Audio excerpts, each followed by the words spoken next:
മുഖ്യമന്ത്രി സ്ഥാനം ലക്ഷ്യമിട്ടുള്ള ചടുലമായ നീക്കങ്ങളാണ് കോൺഗ്രസിൽ നടക്കുന്നത്. ഇനി എല്ലാ കണ്ണുകളും അങ്ങ് ഡൽഹിയിലാണ്. AICC general secretary Mukul Wasnik, treasurer Ajay Maken എന്നിവരെ സർക്കാർ രൂപവൽക്കരണത്തിലുള്ള നിരീക്ഷകരായി നിയോഗിച്ചിട്ടുണ്ട്. ഇന്നലെ നിരീക്ഷകരെ കുറിച്ച് പറഞ്ഞിരുന്നില്ലേ? നിയമസഭാ കക്ഷി യോഗം തീരുമാനിച്ചാൽ ഉടൻ ഇവർ കേരളത്തിലെത്തും. അതേസമയം മുഖ്യമന്ത്രി ചർച്ചകൾ സജീവമായിരിക്കെ രമേശ് ചെന്നിത്തല ഇന്ന് ഡൽഹിയിലെത്തും. വിഷ്ണുപ്രസാദ് അവിടെ നിന്നും വിവരങ്ങളുമായി നമുക്കൊപ്പം ചേർന്നു. വിഷ്ണു, നമ്മളെല്ലാം നോക്കുന്നത് രാജ്യതലസ്ഥാനത്തേക്കാണ്. ഇനി അവിടെ നിന്നുള്ള തീരുമാനങ്ങൾ എങ്ങനെ, നിരീക്ഷകർ എന്തൊക്കെ കാര്യങ്ങൾ നിരീക്ഷിച്ച് റിപ്പോർട്ട് ചെയ്യുന്നു, തുടർന്ന് മന്ത്രിമാരാരൊക്കെ എന്ത് തീരുമാനം എന്നതാണ്. അതിനിടയ്ക്ക് രമേശ് ചെന്നിത്തല ഡൽഹിയിലേക്ക് പോയിട്ടുമുണ്ട്. എന്താണ് വിശദവിവരങ്ങൾ?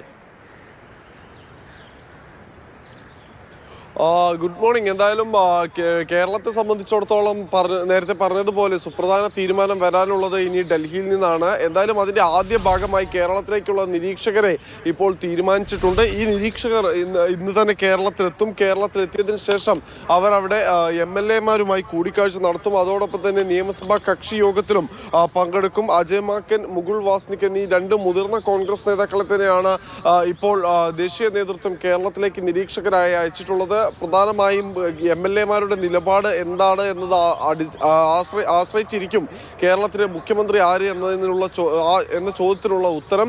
എന്തായാലും ഇപ്പോഴത്തെ സാഹചര്യത്തിൽ 3 പേരുകൾ ഈ മുഖ്യമന്ത്രി സ്ഥാനത്തേക്ക് ഉയർന്നു കേൾക്കുന്നുണ്ട്. KC വേണുഗോപാലിന്റെയും രമേശ് ചെന്നിത്തലയുടെയും VD സതീഷിന്റെയും എല്ലാം പേരുകൾ ഇപ്പോൾ ഉയർന്നു കേൾക്കുന്നുണ്ട്. പക്ഷേ MLA-മാരുടെ ഒരു കണക്കുകളെല്ലാം നമ്മൾ നോക്കുമ്പോൾ KC വേണുഗോപാലിന്റെ പക്ഷത്തേക്കാണ് കൂടുതൽ ചായ്വ് കാണുന്നത്. പക്ഷെ അതേസമയം തന്നെ കേരളത്തിൽ മിന്നുന്ന വിജയം നേടിയ കോൺഗ്രസിന്റെ കൂട്ടായ പ്രവർത്തനത്തിന് VD സതീഷിനും ക്രെഡിറ്റ് കൊടുക്കാതിരിക്കാനാവില്ല. മുതിർന്ന നേതാവ് എന്ന നിലയിൽ രമേശ് ചെന്നിത്തലയ്ക്കും സാധ്യതയുണ്ട്.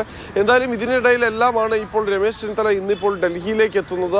9:30 അദ്ദേഹം ഡൽഹിയിൽ എത്തുമെന്നാണ് അറിയാൻ സാധിക്കുന്നത്. അദ്ദേഹം വരുന്നത് മഹാരാഷ്ട്രയിലെ കോൺഗ്രസിന്റെ യോഗത്തിന് വേണ്ടിയാണ്, അല്ലെങ്കിൽ അതിന്റെ ചർച്ചകൾക്കായാണ് എന്നാണ് ഔദ്യോഗികമായി പറയുന്നത്. എങ്കിലും സ്വാഭാവികമായും ഈ മുഖ്യമന്ത്രി തല ചർച്ചകൾ നിലനിൽക്കുമ്പോൾ തന്നെ ചെന്നിത്തല ഡൽഹിയിൽ എത്തുന്നതിൽ മറ്റ് രാഷ്ട്രീയ കാരണങ്ങൾ കൂടി ഉണ്ട് എന്ന് കരുതാതിരിക്കാൻ സാധിക്കില്ല.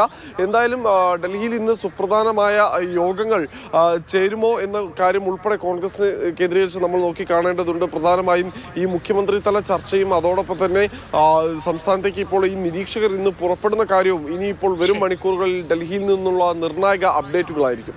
തീർച്ചയായിട്ടും അതറിയാനായി കാത്തിരിക്കുന്നു നമ്മളെല്ലാവരും. വിഷ്ണുവിലേക്ക് ഇടയ്ക്കിടയ്ക്ക് എത്താം.